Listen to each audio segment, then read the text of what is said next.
Las opiniones vertidas en este programa son de exclusiva responsabilidad de quienes las emiten y no representan necesariamente el pensamiento de Radio Universidad de Chile.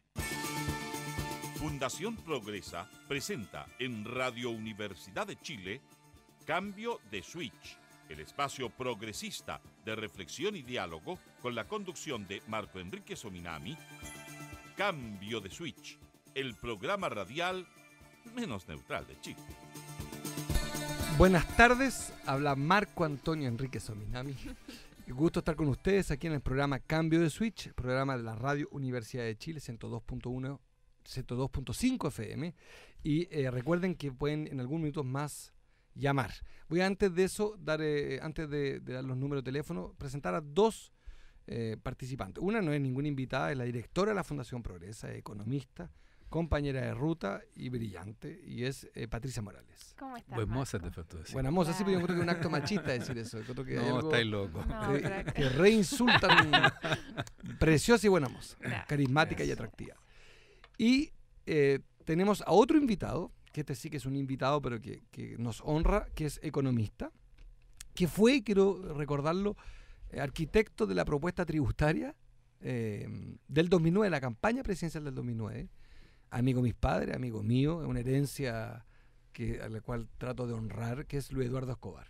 Muchas gracias, Marco, por la presentación. Ah, no, creo que un sea honor. tanto, pero Y lo me da mucho leemos. gusto estar aquí. Manda cada 3 meses unas minutas geniales, artículos que publica que son muy sofisticados. Quiero dar dos recados previos. Uno, la semana pasada, a esta misma hora, pocos minutos después, eran los terremotos del norte. Así que mucha fuerza a los alcaldes de Tocopilla que escuchan esta radio, los de Arica, Calama, Pozo Almonte, que son alcaldes progresistas, pero también a los vecinos del norte y vecinas que están hoy día pasando severos problemas, no solamente de salud, por los temas de la escasez de agua, con la hepatitis A, con un conjunto de temas, que son siempre temas que me parece que se pueden hacer un poco más ágilmente, en materia de vacunación, a los médicos que también fueron terremoteados y no tienen reemplazo y están trabajando hace días, y también yo he hecho de menos más psicólogo en esta zona que he tenido tantas réplicas, para avanzar más en serenar un poco también poblaciones que han sido afectadas por tantas réplicas. Estaba leyendo que son 150 réplicas las que han tenido entre terremoto y terremoto. Breve, fuerza a usted y siempre un pensamiento para Santiago del Campo, que fue fundador de este programa y coanimador y que nos observa para los que son creyentes desde el cielo, para los que creemos en la idea del infinito desde el infinito. Oye, Luis Eduardo y Patricia, los tres hemos peleado mucho por la reforma tributaria. Luis Eduardo probablemente con más rigor, con más experiencia, y ha escrito mucho sobre esto. Y Patricia también con mucha convicción desde la economía y del progresismo por la reforma tributaria. La convención dice que lo que hizo Sebastián Piñera el 2011 o 12 post-terremoto es un ajuste tributario de $1.000 millones, donde propone una alza transitoria del impuesto específico a la minería, sube impuesto a los vicios, hace un esfuerzo tímido. Viniendo de un dogmático como él, de Harvard, uno podría considerar esto un mínimo esfuerzo. Ha ganado contundentemente la nueva mayoría, es un triunfo indiscutible, no nos ganó a nosotros por un punto, no fue un fallo fotográfico, nos triplicó la actual presidenta de Chile. Y nosotros con humildad reconocemos eso, valoramos que a 20 días de su gobierno presente una reforma tributaria, era parte de nuestro proyecto también presentar en velocidad una reforma tributaria. Le damos estatus, Luis Eduardo, Patricia, de reforma tributaria. Es un estatus controvertido. ¿Al actual? Sí, claro. Pero nosotros sentimos que no está la palabra cobre, que no aborda bien el tema del sistema financiero, que no aborda el IVA diferenciado, y nos debatimos hoy día en la tarde, esta es una confesión, esta es una terapia abierta, los progresistas en un comité estratégico, nos debatíamos entre si enfatizar lo insuficiente que eran las herramientas, porque no corregían la desigualdad, o hacer más bien una crítica constructiva respecto al monto de lo que se recaudaba, que era claramente insuficiente. O ninguna de las anteriores, y simplemente valorar el hecho objetivo y no subjetivo de que se presentó una reforma tributaria 20 días después de asumir un gobierno. Pregunta para nuestro invitado, si te parece, Patricia, el primero, para que partamos con Luis Eduardo, ¿tiene o no esto carácter de reforma tributaria? Yo diría que sí tiene carácter de reforma tributaria, básicamente por un elemento que a mi juicio es central y que es la eliminación del FUT. Estábamos conversando con Patricia antes de empezar el programa justamente y yo le decía de que el FUT es el principal instrumento que existe en Chile de concentración económica. Entonces es un cambio fundamental para eliminar la principal exención a los ingresos de capital que existen actualmente en Chile. Así que yo diría que desde ese punto de vista es una reforma que tiene un carácter estructural, que no ha tenido ninguna reforma desde que se creó el FUT en el año 1983, 1984, si me acuerdo bien, 4. Entonces, desde ese punto de vista yo creo que es un paso en la dirección correcta. Ahora, yo creo que queda mucho por decir, creo que hay problemas que no soluciona, por ejemplo, creo que a los grandes dueños del capital en Chile prácticamente no los toca, y está mucho del esfuerzo está concentrado en lo que podríamos llamar las capas medias altas, las capas profesionales. Ahí está concentrado gran parte del esfuerzo que se quiere hacer en materia de recolección de impuestos. Hay algunas otras cosas que sí son positivas, todo lo que tiene que ver con el tratamiento de las inversiones fuera de Chile. Vamos a ver cómo funciona lo del IVA, esto de que las empresas grandes paguen el IVA de una vez por las empresas pequeñas, pero ahí hay mucha letra chica y habrá que ver cómo lo juega el Servicio de Impuestos Internos. Y hay algunas cosas que no se corrigen, que tiene que ver con las rentas, no solo del cobre, sino que en realidad de todos los recursos naturales. En Chile los recursos naturales son gratis para el que los saca. O sea, un zapatero, para que se entienda esto, un zapatero cuando fabrica zapatos tiene que pagar por el cuero. Bueno, en Chile no se paga por el cobre, no se paga por la sal, no se paga por el hierro, no se paga por los recursos naturales que es de todos los chilenos. Claro, uno podría comentar que los salmones son reproducibles, ¿ya? Y las maderas también, así que hay un esfuerzo por plantarlas y hay que hacer los bosques y qué sé yo. Pero en el caso de los recursos naturales más no renovables, los minerales en particular, son gratis, ¿ya? Para que los descubre. Así que ahí hay algunas falencias. Y por último, una cosa que a mí me parece bastante seria y que alguna vez la planteamos durante el 2009, en la campaña del 2009, y después se volvió a plantear en tu última campaña, que tiene que ver con el tratamiento de lo que pasa con los pensionados de la AFP, o la gente que cotizan en las AFP.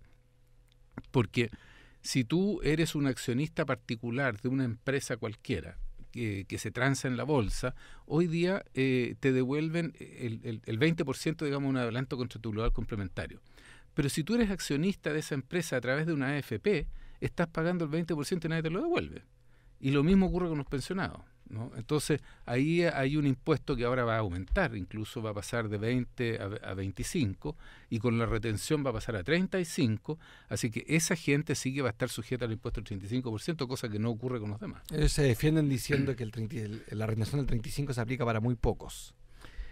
Bueno, se aplica para todas. Ojo, lo que pasa es que las AFP invierten en sociedades anónimas abiertas que se transan en bolsa, y esas están obligadas a pagar el adelanto del 10% adicional. De retención. Luis Eduardo Escobar es el que acaba de comentar sobre reforma tributaria para los que se vienen integrando. Patricia Morales, directora de la Fundación Progresa y economista progresista. ¿Tú te molesta más lo que dice la reforma tributaria o lo que no dice la reforma tributaria? Me refiero a los silencios de ella, o lo que dice te parece lo preocupante. Yo tengo un problema con algunos silencios y algunos instrumentos que se utilizan. Efectivamente, tú confesaste una pequeña terapia que habíamos tenido grupal, en el sentido de que esto es un esfuerzo tributario enorme que se está haciendo y hay que felicitarlo en ese sentido. Sin embargo, y por muy técnica que sea la conversación, al fin del día la reforma tributaria no solo es recaudar más, sino también corregir desigualdad. Es decir, elegir el Estado finalmente determina dónde recauda, a quienes le pide hacer un esfuerzo para la sociedad en términos de solidaridad, con una cierta visión país, versus otros que quedan exentos de pago de impuestos. Y entonces sí, efectivamente, echo de menos, como bien dijo Luis Eduardo, el tema del royalty, porque es un recurso no renovable de todos los chilenos, pero también echo de menos, por ejemplo, esta idea de que la venta de propiedades van a tener que pagar impuestos, pero no las acciones, todo lo que sea fondo de inversiones, donde hay muchísima plata también ahí, y siento que esa es parte de la letra chica que, tal como lo decía Luis Eduardo, hace que esta reforma tributaria le carga mucho la mano a la clase media, porque efectivamente está el 10% que gana más en Chile, pero sabemos que en Chile el 80% gana menos de 500.000 pesos. Entonces, ¿de qué monto estamos hablando? Yo siento que quizás se podría ser un poquito más riguroso con el 1% más rico de los chilenos. Quizás ellos podrían hacer un esfuerzo adicional. Y siento que esta reforma me duele un poco que no se haga un esfuerzo en ese sentido, porque ciertamente va a ser muy difícil hacerlo después. Y luego, y quiero dejar planteado este tema, me parece una muy buena señal que la reforma tributaria se haya planteado tan rápido, habiendo iniciado el gobierno, pero la pregunta es, bueno, ¿y estos 8.200 millones de dólares, a dónde van? ¿Van todos a educación? Y si van todos a educación, ¿qué se deja de hacer en salud? ¿Qué se deja de hacer en sistema previsional? Yo siento que es complicado, porque una vez que vamos a tener una cifra, ¿qué va a pasar con el ministro si es que su propuesta de educación cuesta más? ¿Qué pasa ahí? Yo siento que esa es una pregunta no menor que hay que responder a la brevedad. Bueno, yo creo que parte de la respuesta que tiene el encargo del ministro es que haga algunas modificaciones que están dentro del presupuesto, digamos, dentro del presupuesto esto de los Entonces hay que sincerar esa 4.000 millones. conversación. Sí, claro. La hipótesis, Luis Eduardo, a ver si la compartes. Voy a leer los números de teléfono antes para que vamos a abrir los teléfonos unos minutos más. Va a llamar el diputado Mirosevich en pocos minutos más también. Pueden llamar, recuerden, en pocos minutos más al 29 77 15 79 o como lo leía Santiago del Campo, el número de teléfono al 2977 1580. Estamos en Cambio de Switch en la Radio Universidad de Chile. Luis Eduardo Escobar, economista. Nosotros, aquí hay dos discusiones sobre la reforma tributaria que me parecen al menos muy relevantes. Chile tiene medalla de oro en desigualdad. Muchos sostuvimos durante mucho tiempo de que el tema de la reforma tributaria no era solamente un tema de cuánto recaudara, sino cómo recaudaba, porque era una herramienta más, no la única, para derrotar la desigualdad. Lo laboral, la educación, el modelo de desarrollo y la estructura de propiedad se volvían 4 dimensiones clave para que Chile sea menos desigual. Pero la reforma tributaria también juega un rol. Muchos países de la OCDE, antes de impuestos, son tan desiguales como Chile, y después de impuestos se corrige esa desigualdad. Una segunda línea es decir, la reforma tributaria no recauda lo suficiente, puesto que este gobierno lo que nos está diciendo es que la reforma tributaria no es la herramienta principal, es más bien el gasto, y que a través de más plata en educación va a haber menos desigualdad. A tu juicio, esto es como la PSU. Alternativa A, este gobierno se equivoca y se queda corto en herramientas para derrotar la desigualdad vía reforma tributaria. Alternativa B, no es la reforma tributaria un instrumento suficiente para derrotar la desigualdad, y más bien lo que hay que hacer es dinamitar los presupuestos de educación al alza. ¿O todas las anteriores? Sí, todas las anteriores me gusta más. Yo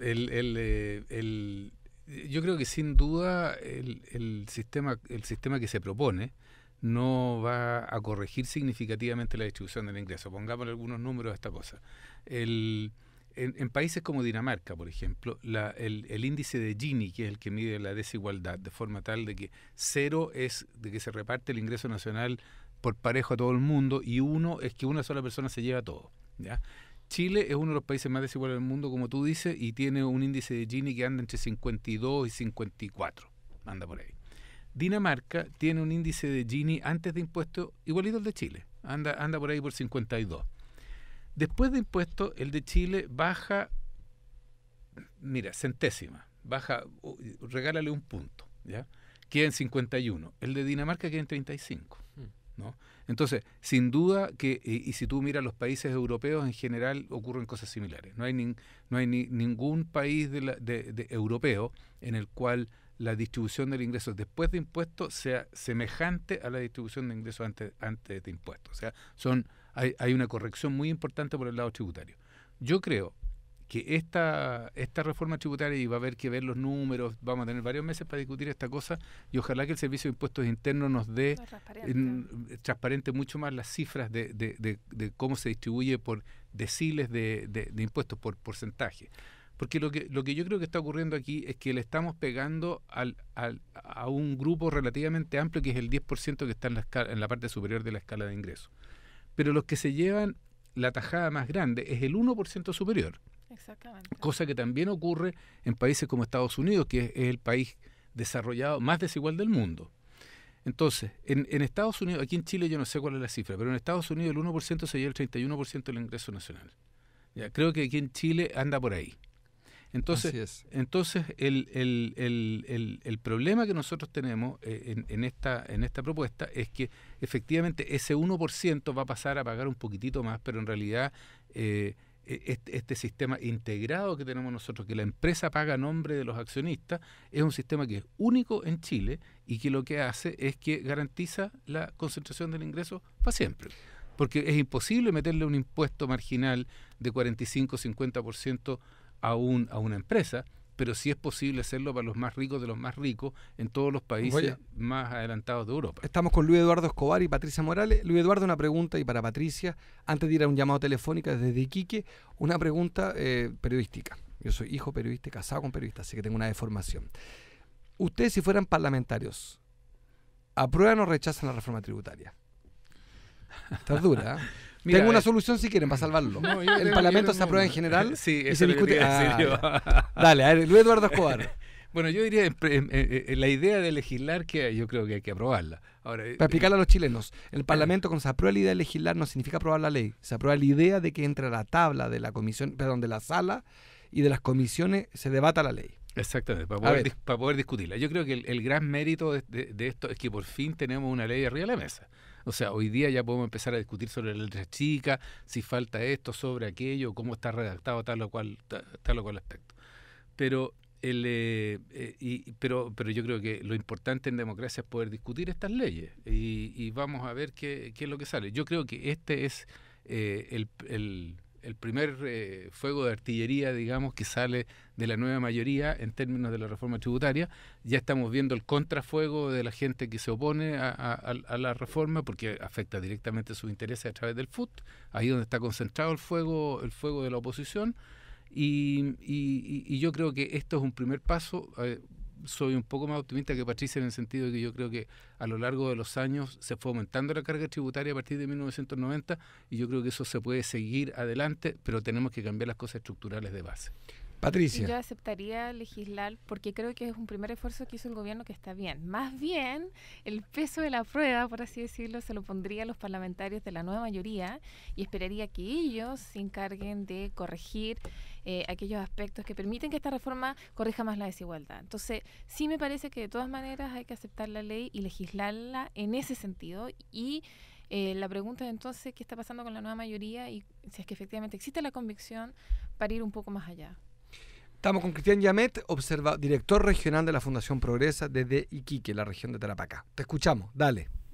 Hola Marco, hola Patricia, Luis, está escuchando atentamente. Hola Cristian, besos y abrazos. Sus comentarios, déjeme decirle que yo ya votaría por ustedes como candidatos parlamentarios. Por la buena fe. Mira, te estoy llamando efectivamente a partir de este debate sobre la reforma tributaria. Hoy día que se cruza con una coyuntura regional que hemos sido testigos como Fundación Progresa, hemos recorrido, vengo bajando ahora de Alto Hospicio, estuvimos cercano a Huara, viendo realmente un desastre social. O sea, a un país como Chile que es desigual en lo económico, además desigual entre centro y regiones, centro y periferia, un terremoto de 8.2 sin duda viene a mostrar otra falla que es respecto a la reconstrucción y las políticas de reconstrucción. ¿Y cómo se conecta esto? Lo escuchábamos hoy día con la gente, o sea, veían mineras como Coyahuasi, Cerro Colorado, Quebrada Blanca, que en realidad ha sido casi poco o nulo su apoyo en el momento de crisis, lo cual es muy paradójico. O sea, estas empresas transnacionales que se están llevando recursos naturales, ni siquiera en momentos de crisis se están sensibilizando. Entonces, tema de esta naturaleza, hoy día un poblador nos decía en Alto Hospicio, mira, para el terremoto del 60 en Valdivia se creó el impuesto específico al combustible para ir con recursos frescos y reconstruir el sur. Hoy día no vemos ninguna política que inyecte un recurso suficiente para lo que significa reconstrucción. El temor que tienen acá los vecinos de Alto Hospicio es que una vez que se vaya la prensa, una vez que se vayan las autoridades nacionales, va a venir un terremoto que es el terremoto de la invisibilización. O sea, cuando ya no sea noticia, y va a quedar pobres, más pobres, en las comunas muy vulnerables que son de Alto Hospicio, sectores también de pueblos originarios. Hay una serie de pueblos que hoy día recién se pueden conectar por vía terrestre. Estuvieron cerca de 6 días aislados. Recién se les puede estar llevando agua, etcétera. Entonces, realmente, hoy día, ¿cómo uno puede ver en lo cotidiano, en lo concreto, en un momento de crisis, cuando una reforma tributaria insuficiente, por ejemplo, para ir en ayuda de estos sectores que ya eran vulnerables ante el terremoto, ahora más vulnerables? Más aún, Cristian, gracias por la llamada, pero más aún cuando lo que es muy sorprendente es que Chile todavía, a mi juicio, lo digo solidariamente, no pide ayuda a los países vecinos para resolver problemas sanitarios y de reconstrucción, donde podríamos perfectamente, créanme, resolver temas de urgencia como el agua. Bolivia tiene capacidad operativa a veces más cercana que la de Santiago. Y quiero decir que hemos tenido nosotros mismos noticias de dificultades que han habido desde la capital para hacer llegar ayuda allá. Pero, Cristian, gracias, y nos permite plantear una pregunta a los dos panelistas. Te mandamos un abrazo. ¿Dónde te pueden ubicar, Cristian, en tu Twitter? ¿Cuál es? Es @Cristian Yamet o Fundación Progresa, F Progresa. Vamos a estar atentos a cualquier consulta. Y por último, un llamado a seguir colaborando. Aunque no sea noticia todos los días, va a dejar de ser noticia. Esto lamentablemente va a ser como Tocopilla, que se va a demorar cerca de 5 años, 6 años reconstruirse. Un abrazo. Oye, okay. Gracias, Cristian, mil gracias, y aprovecho, además de despedirte, de hacer una pregunta a los dos. Chile es un país básicamente exportador, en su modelo exportador de minerales, casi un 60%. Y la pregunta para Luis Eduardo Escobar, economista, y Patricia, también economista, es, y esto lo digo, yo comparto lo que ustedes han dicho sobre lo positivo de la reforma, pero ¿es sensato que un país que tiene un 25% aporte fiscal desde el cobre, que exporta casi un 60% cobre, tenga una reforma tributaria que no pronuncie la palabra cobre? Luis Eduardo Escobar. La pregunta es chueca porque dice sensato. Una pregunta maligna. Lo que pasa aquí es que tenemos un problema, digamos. Existe el DL600 que el proyecto quiere eliminar. El DL600, en realidad, lo fundamental, digamos, es que los inversionistas extranjeros que traen sus capitales a Chile bajo esa norma, pueden repatriar sus capitales, pero además pueden optar por lo que se llama inamovilidad tributaria o invariabilidad tributaria. Entonces, esta invariabilidad tributaria es un contrato ley, es una cosa a la cual uno no puede llegar y cambiar sin el acuerdo de la otra parte. Entonces, los aumentos de la introducción del royalty primero durante el gobierno de Lagos y el aumento de la tasa del royalty que se hizo ahora durante el gobierno del presidente Piñera, al que tú aludías anteriormente, se han hecho con el acuerdo de las compañías. Entonces, y eso, en el caso actual, entiendo que va desde el año hasta el año 2018, entre el año 2018 y 2025, dependiendo de los acuerdos que se hayan hecho con las distintas empresas. Entonces, tampoco es cosa de llegar y cambiar el royalty. Lo que yo creo que es más sensato es establecer de una vez un código minero en el cual se introduzca un royalty que signifique efectivamente pagar un precio por el recurso natural, por la extracción del recurso natural, igual como lo hacen los países petroleros. Sí. Por lo demás, no tiene ninguna novedad en ninguna parte del mundo esta cuestión. Todos los países petroleros cobran por el barril extraído, cobran en plata o cobran en especie. Entonces, y nosotros aprovechemos de explicar un poco. Eso. Yo creo que uno asume que la gente está familiarizada con el FUT, con el DL600. Sería bueno explicar que de lo que se trata es de no cambiarle lo que se pactó a través del DL600, no cambiar las reglas tributarias sobre las cuales se firma cierto contrato. Así es. Ahora, uno podría, no sé si están de acuerdo, haber planteado un aumento del impuesto específico o la creación de un royalty sobre los nuevos proyectos mineros que suman decenas de miles de millones de dólares en teoría. Dicen que 100.000 millones de dólares es lo que hay en proyectos. Patricia Morales. Es que, claro, son dos cosas. Hoy día en Chile no existe un royalty propiamente tal, sino es un impuesto específico a la minería. ¿Podemos explicar la diferencia para que la gente la... Tú me complementas. No soy obviamente experta... Una sobre gasto operacional y la otra sobre utilidad. Pero es como si uno hace un hoyo, una extracción, digamos, y desde ahí finalmente el mineral que está en ese hoyo, por así decirlo, perdón, que no es la expresión que hay que usar, pero es de mala calidad, entonces no permite realizar ninguna actividad económica que genere utilidades, entonces no hay ningún pago, un royalty asociado a esta extracción de mineral que produce un daño ambiental en términos económicos, de una pérdida de un recurso natural. Eso es lo que hoy día en Chile no tiene. Sí hay un impuesto específico a las utilidades de la minería. Entonces, evidentemente es bien impresentable, reconozcámoslo, que no se haya planteado ni siquiera la existencia de un royalty a la extracción para los nuevos recursos. Y luego esta historia de que Chile va a dejar de ser competitivo y los inversionistas se van a ir, tampoco está cierto, porque en los otros países más desarrollados sí existen royalties a la extracción, entonces es perfectamente compatible con tener la actividad minera que tenemos hoy en día.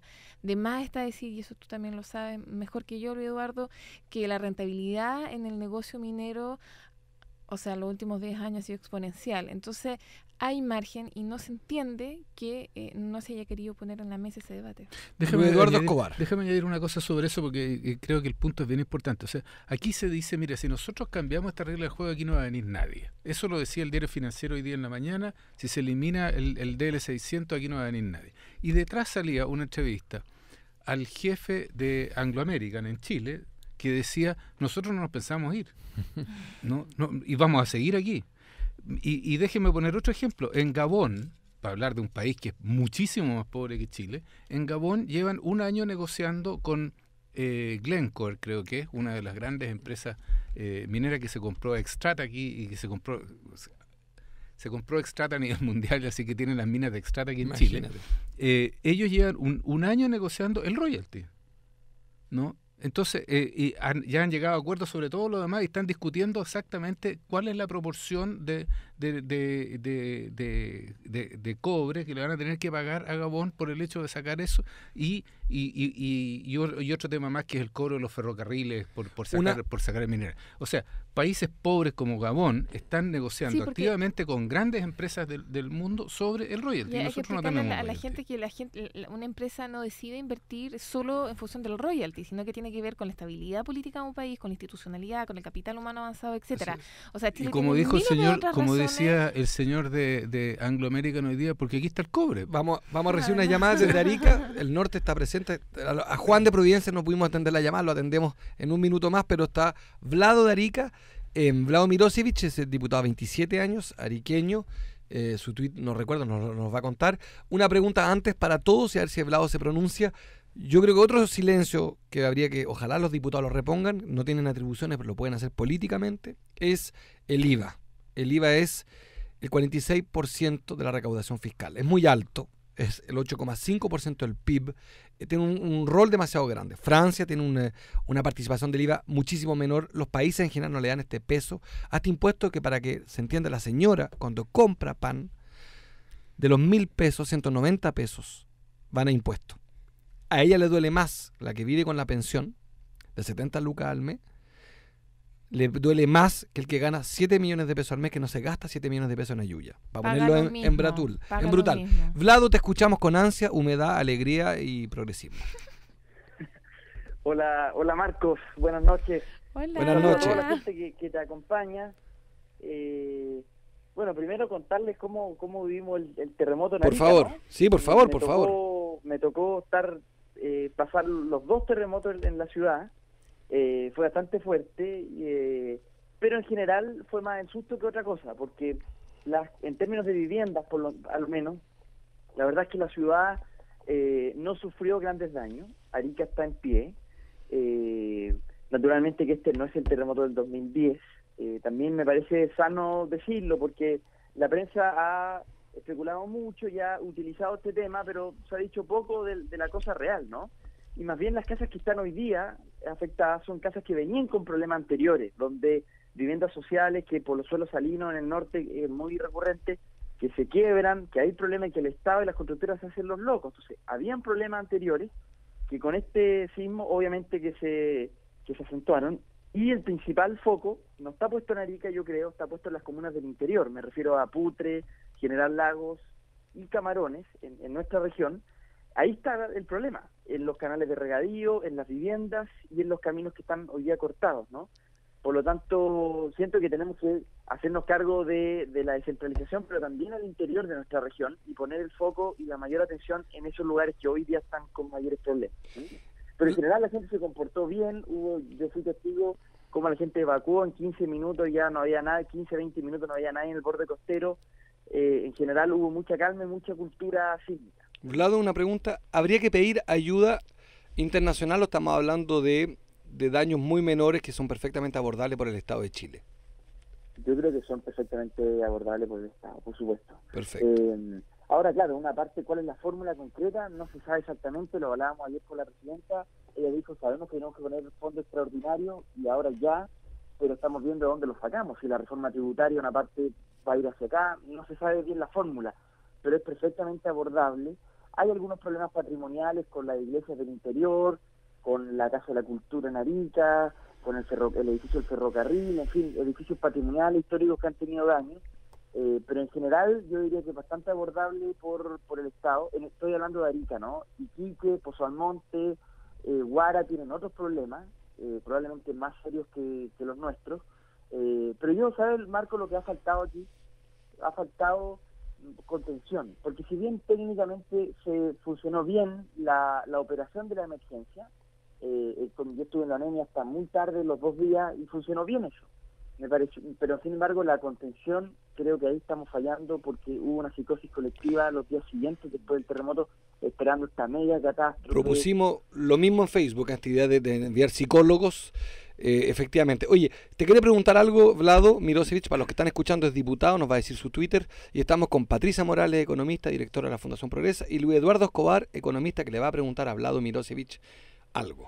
En realidad no le quería preguntar, le quería decir que tenía toda la razón del mundo. O sea, Chile tiene plata de sobra para hacerse cargo de esto. O sea, Chile tiene cuentas de ahorro en el exterior, por ponerlo en castellano, digamos, por casi 20, que son los fondos soberanos, por más de 20.000 millones de dólares. O sea, es cosa de escribir el cheque nomás. Quiera, sí. El problema es que el gobierno tiene gasto permanente, esto sería una sola vez. O sea, es importante, Vlado, porque en el fondo yo me imagino que tú como diputado de esa zona estarán atentos a cuál va a ser el desembolso del gobierno, y es importante que si lo van a hacer a través de la reforma tributaria también se sincere y entonces aumente la recaudación de la reforma tributaria, porque supone que la reforma tributaria financia gastos permanentes.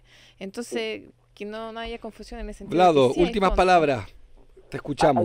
Hay otro problema. El problema real no es el terremoto, el problema es el déficit histórico de viviendas sociales que hay en Arica. Exacto. Son 3.000 viviendas sociales de déficit que no están construidas.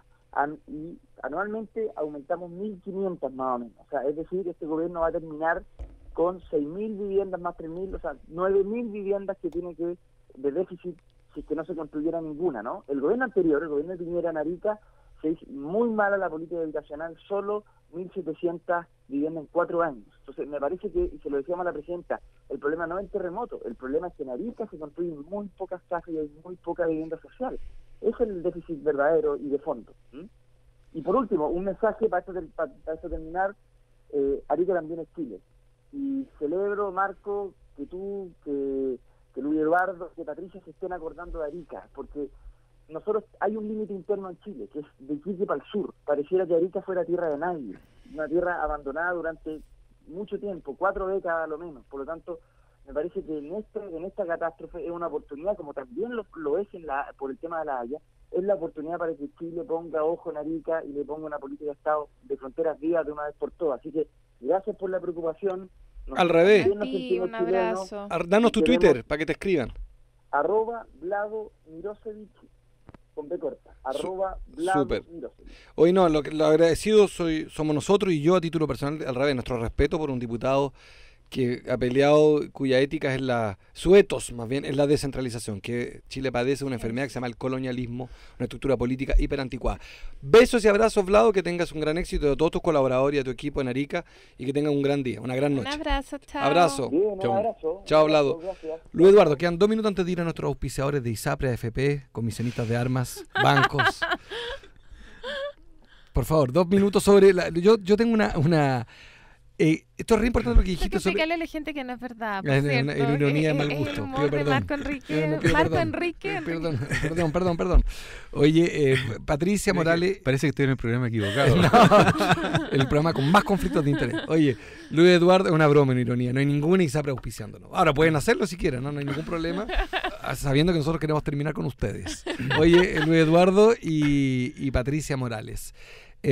Lo que apareció este debate sobre lo urgente. Este es un país que todavía, a mi juicio, padece mucha pobreza. Patricia ha demostrado varias veces que está mal medida la pobreza. ¿Es razonable que Chile tenga estos ahorros? Ya que discutimos de reforma tributaria, vale la pena también hacerse cargo de esta discusión. Tenemos, tú decías, más de 20.000 millones de dólares, llamémosle ahorro, inversión, fuera de Chile. ¿Tiene sentido echar mano a eso o dentro del gasto corriente, reajustando presupuesto, uno puede paliar los problemas de Arica, Alto Hospicio? Bueno, depende para qué. Patricia adelante decía una cosa que los economistas repetimos como mantra, sí, siempre, y que es que gastos permanentes requieren recursos permanentes. los desastres como este no son gastos permanentes, son gastos de una sola vez, y básicamente lo que se trata es de recuperar la infraestructura, sea esta privada o pública, digamos, las viviendas de la gente, el agua potable, la electricidad, los caminos, aeropuertos y puertos.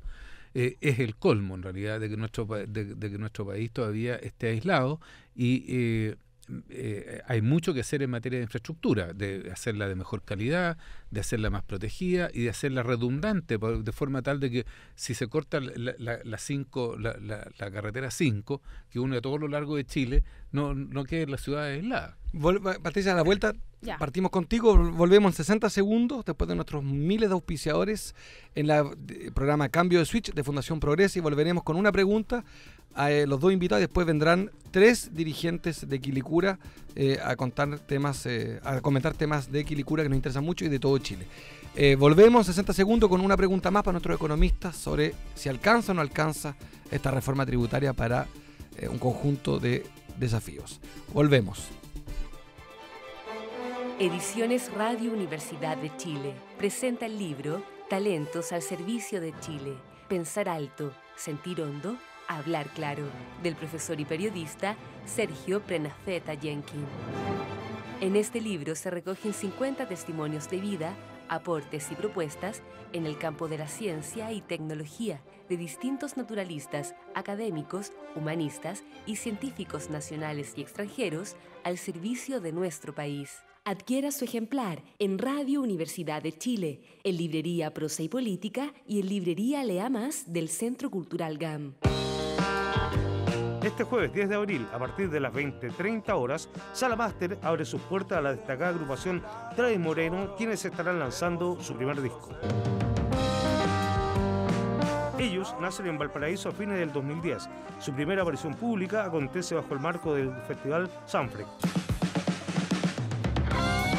Adhesión, 2.000 pesos general y 5.000 pesos entrada más disco. No te quedes sin ser parte de esta fiesta de lanzamiento junto a Travis Moreno. Produce el Zócalo Nacional.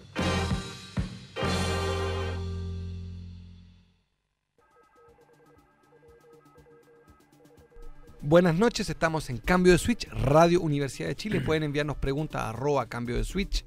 Estamos con Luis Eduardo Escobar, economista, amigo y hombre de convicciones. Y Patricia Morales, mujer buena moza, atractiva, carismática, economista, directora de la Fundación Progresa. Una pregunta antes de cerrar este espacio y pasar rápidamente a una llamada y a nuestros invitados de Quilicura. Nosotros en el 2013, reforma tributaria que obtuvo el 11% de los votos, tercera fuerza, pero que claramente con el 11 no se gobiernan ni se ganan elecciones.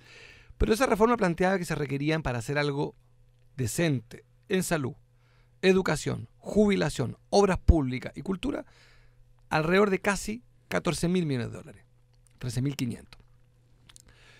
Nosotros vemos a primera vista que con 8.200 no se financian estos saltos. Patricia, para partir por ti, ¿es una afirmación sensata o imprudente? Y después Luis Eduardo. ¿La tuya? Sí. Prudente. Prudente.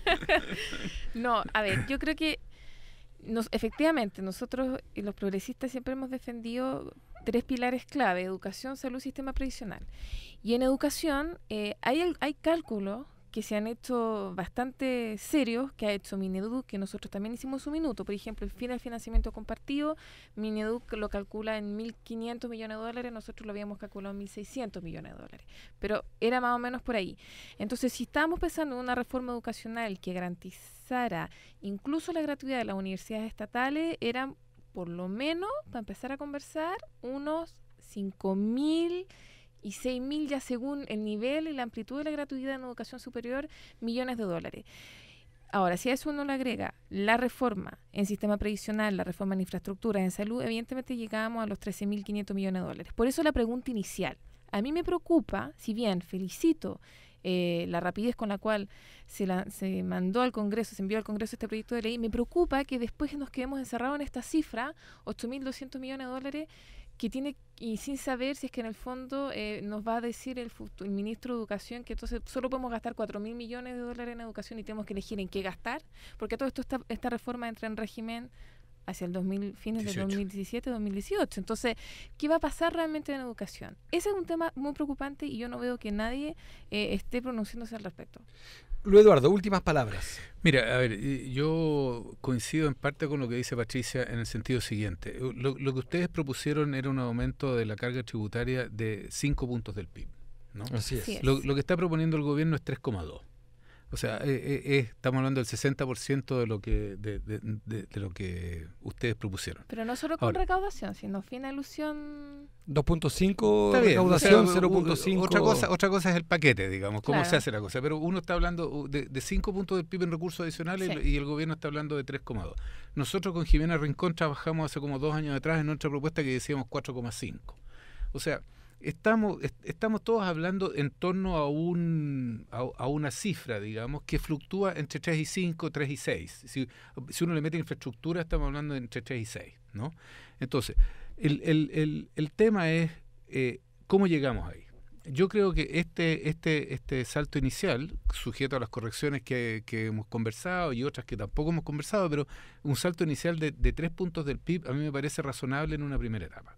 Me parece que genera suficientes recursos de los cuales el Estado es capaz de absorber y de gastar razonablemente bien. Porque el otro problema que tenemos es que tenemos un Estado que no es capaz de hacer la pega que tiene que ser Que hoy. subejecuta, hay que ¿no? explicarle a la Entonces, gente que está Que subejecutando no es capaz de el hacer los programas de inversión que se plantean. Entonces, este gobierno se plantea como desafío hacer 20 hospitales en los 4 años. Yo les apuesto toda la plata que quieran hoy día Que que no no, van a van a hacer. haber, no van a haber 20 hospitales nuevos. El frique de Viña del Ya. Mar se ha demorado. No van a haber 20 hospitales Así nuevos. es. Entonces, no tenemos la capacidad de ejecución. Tenemos la otra pega que hay que hacer con parte de esta plata es fortalecer el aparato del Estado. Eso te iba a decir lo Y mismo. y eso sí que es fundamental. El Estado. Oye, Luis Eduardo, gracias por participar, por dar tus opiniones. Te esperamos prontamente para seguir en el debate que va a durar al menos 2 meses, 3 meses y 4 meses. Van a haber más debates sobre esto, hay más temas. Es una reforma tributaria ambiciosa, llena de puntos y subpuntos. Cada Muchos, uno de ellos, los vicios, Muchos, sí. todos son controversiales. Y Patricia Morales, quédate con nosotros que vienen Ya. dirigente de Quilicura. Gracias, Luis Gracias, Eduardo. Luis Eduardo. Gracias a ustedes por la invitación. A Gusto ti. verte de nuevo. Un abrazo. Adiós. Y recibo una llamada de Jonathan de Renca mientras participan aquí nuestros 3 invitados. Hola, buenas noches, Marcos. Buenas noches, Marcos. Te escucho, Jonathan. Te escuchamos con Patricia. Buenas noches. Mira, al igual que como dijo el papá, prácticamente... Te escuchamos, era la- ponte cerca el teléfono de la boca. Ya, ahora sí, Ahí sí. ya, impecable. Como había dicho el papá Frey, ¿no? Dijo de que el cobre era prácticamente la maestra de la economía en Chile. Opino lo mismo, prácticamente si no fuera por todos los movimientos sociales que hubieron, Así jamás la es. Concertación hubiera hecho Te- una concepto de una reforma tributaria. Considero eso como primer punto. Y lo segundo, mira, yo trabajo en el rubro metalúrgico. Te escuchamos re mal, así que te pido ahí si voy a hacer tu pregunta, que te escuchamos re mal. Dale, dispara. Ya la pregunta es, o sea, ya si es que Te escuchamos demasiado mal. Te mandamos un abrazo y te leo si tenéis Twitter o Facebook. Se escucha demasiado mal. Te mando un abrazo. Oye, estamos aquí con Jaime Aceitón, concejal de Quilicura, Hola, muy buenas noches. Gracias por la invitación. compañero de ruta, progresista y que ha sido cabeza de serie en esa tremenda comuna. Y está Ricardo Maldonado, a quien conocí al igual que Jaime en el terreno, pero en el caso de Ricardo adicionalmente es un dirigente sindical. Fue presidente y es de la CONUT, que es el sindicato más grande de transporte del Transantiago y que tiene un conjunto de planteamiento y que fue además candidato a diputado del movimiento y el Partido Progresista. Y está Gonzalo González, que es también de Quilicura y que tiene que acercarse un poco al micrófono para que lo escuchemos. Oye, estamos con Patricia Morales para que se están sumando.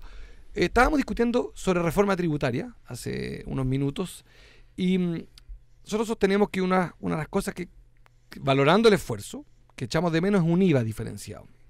Porque probablemente los vecinos de Quilicura que lo escuchan no se dan cuenta, pero pagan un impuesto indirecto, que es del 19%, Jaime. Cada vez que van a comprar pan de 1.000 pesos el kilo pan, 190 pesos se van a impuestos. El debate tributario en la comuna de Quilicura, ¿cómo impacta en estos pocos días de que se está debatiendo? ¿O no se habla? ¿Es muy técnico? ¿Se entiende? ¿Cómo se digiere? Bueno, Jaime Aceitón. Todavía no hay un impacto directo. Nosotros, bueno, yo directamente soy microempresario en la comuna. ¿De qué rubro? Metal mecánico. Ya. Y también ahora estamos poniendo una comercializadora, estamos viendo qué impacto realmente nos va a afectar a los microempresarios. No tenemos claro todavía el tema.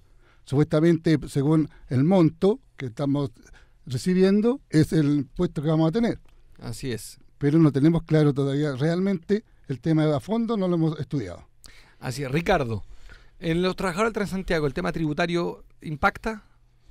No, mira, obviamente en la calidad de vida que pudiera afectar con el tema de la reforma, pero en concreto yo creo que ni el mundo del trabajo ni la población tienen este debate, no tienen la información y muchas veces no se entiende la herramienta, porque es muy técnica, además. Es muy complicada. Es una discusión de técnicos, de profesionales.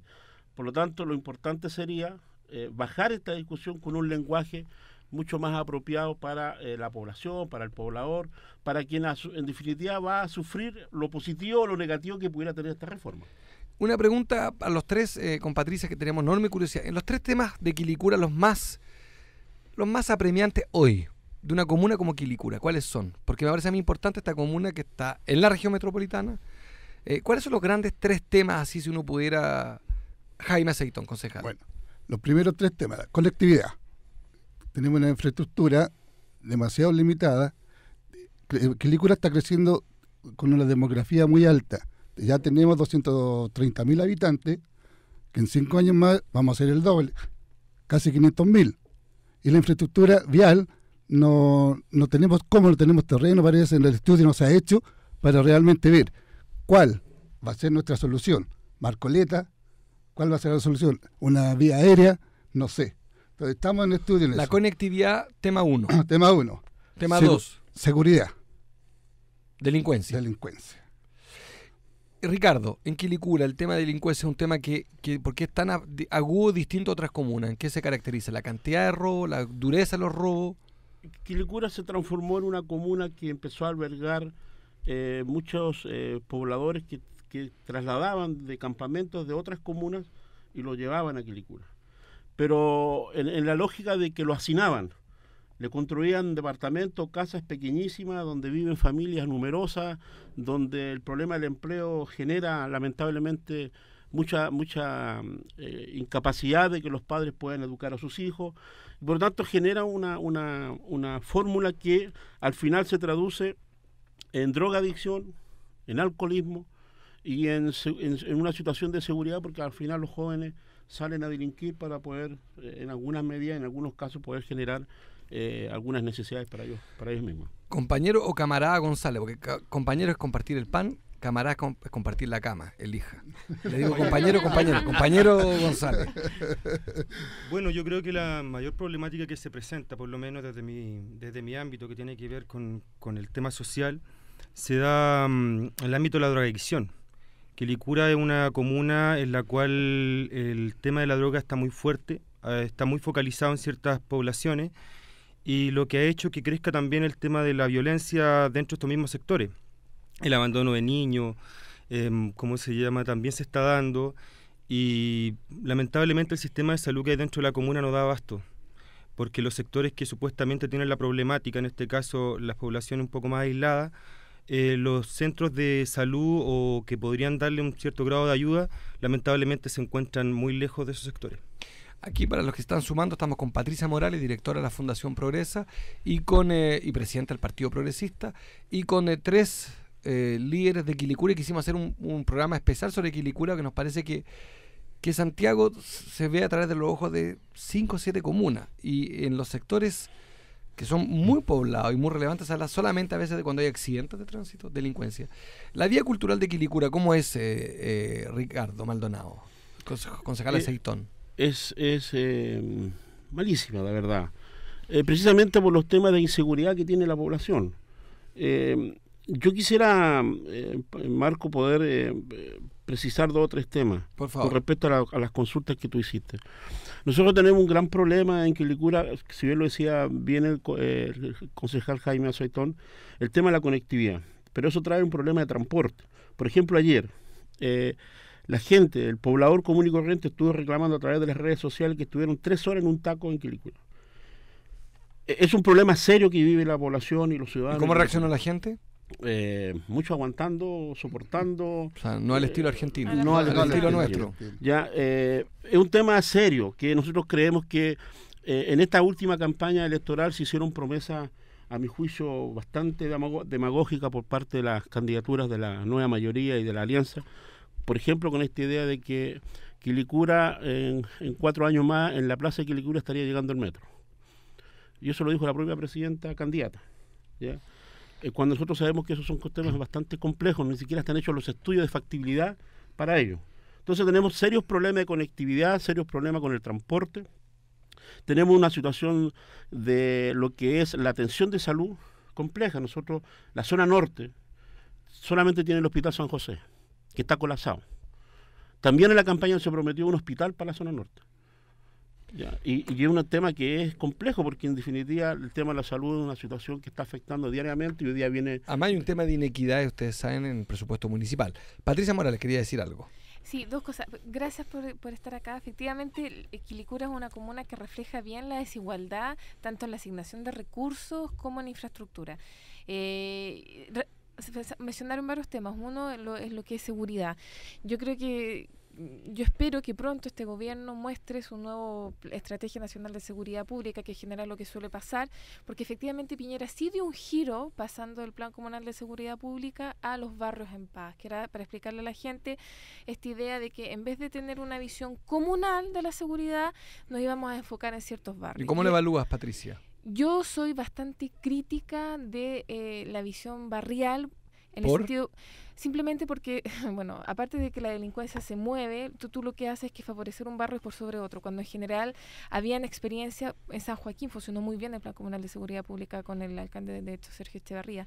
Entonces, a mí me pareció que se cambió de estrategia sin antes hacer una evaluación concreta y exhaustiva de los planes comunales, a pesar de que hay barrios en paz que han funcionado, pero depende de la cantidad de plata que hay. Entonces, quizá hay que explicarle a la gente que cuando hablamos de estrategias de seguridad, estas tampoco se conversan tanto con la gente, es algo que se maneja a nivel de ciertos municipios, pero la gente no entiende bien qué entendemos por seguridad ciudadana y qué es lo que está haciendo el Estado al respecto. Y sí hay planes, y a mí, bueno, espero que el ministro de Interior vaya a presentar su nueva Estrategia Nacional de Seguridad Ciudadana. Quedan 5 minutos. Jaime Aceitón, concejal. Mira, de Quilicura. En Quilicura, lo que estamos haciendo, vamos a empezar a encuestar a la gente por la percepción de la seguridad. Se está haciendo cuestionario, se está haciendo el modelo para empezar ya a trabajar con eso. Cultura, tú preguntaste recién por la cultura. Sí. La cultura se ha hecho mucho en Quilicura, se ha trabajado mucho en eso. Más de 30 obras a nivel mundial que se han expuesto en Quilicura. Se hace constantemente todos los lunes en el gimnasio municipal las actividades de cultura, danza, recreativa. O sea, hay algo de actividad, estás diciendo. Hay bastante. Okay. No es algo, hay bastante. Okay. ¿Ya? Estamos trabajando, si la cosa es por ser, hay cosas malas y también hay cosas muy buenas que hay que también pronunciarse, porque no todo es malo. No te damos. Yo soy concejal de la comuna, trabajamos por eso, todos los concejales estamos trabajando por eso. El señor alcalde también está empeñado en ver la conectividad. Cierto que tenemos algunos problemas, pero el hospital también está en estudio. Claro, lo que pasa es que hay cosas que dependen del Estado, del de cómo Estado, hace las justamente. transferencias, cómo organiza y diseña los programas, porque muchas veces, para que la gente entienda, el Estado define un programa de seguridad y entonces le entrega recursos a la comuna, pero a veces le entrega pocos recursos que no consideran las características propias del municipio. Vamos a ir despidiéndonos. Ricardo Maldonado, a ver si respondemos juntos una pregunta. Pregunta Jonathan por teléfono: ¿cuándo y cómo realizar una real reforma al royalty del cobre? En este programa, el gobierno no va a haber royalty. Yo creo que es un anhelo de todos que el cobre financie alguna necesidad de manera justa a través del royalty. ¿A ti te parece? No, Ricardo Maldonado de Quilicura. Yo creo que es fundamental. No es de extrañar que falte en la reforma tributaria esto, porque significa tocar a gran empresa. Por lo tanto, no me extraña que no esté. Ahora sí creo que hay que hacer esfuerzo y empujar un gran movimiento social que obligue a este gobierno o al próximo gobierno a generar estos cambios estructurales. Recuperar el cobre para Chile es fundamental. Compañero González, sobre Quilicura. Quilicura es una comuna que se vuelve hoy día, si la conectividad estuviera resuelta, ¿Qué es lo más importante? ¿Es seguir industrializando las comunas, trayendo empresas, o es hoy día todavía un déficit de salud pública el primero? Bueno, el tema de la salud pública sigue siendo un problema por el hecho de que no podemos trasladarnos al hospital porque la mayoría del tiempo estamos con tacos a la salida de la comuna. El tema de salud se solucionaría con el famoso hospital que pretenden colocar dentro del sector, no necesariamente en Quilicura, creo que también se está hablando con respecto que podría ser camino a Colina, pero es una necesidad que está urgente dentro de la comuna, no solamente ¿Una comuna el hospital, de cuántos habitantes? Unos 250.000 habitantes. Gigantesca. Sí. No, imagínate que del año 92 hasta el año 2002 se triplicó la cantidad de población. Entonces, y sin arreglar calles, sin ni siquiera ver la posibilidad de que en algún minuto se pudiese generar nuevas vías de salida o de acceso. Entonces, lamentablemente, mientras no se solucione ese problema, lo demás, en verdad, pasaría a ser en segundo plano mientras no solucionemos el problema de conectividad que la comuna lo necesita con mucha urgencia. Quedan 2 minutos. Jaime Aceitón, para despedirse de Quilicura, un saludo a la gente de Quilicura.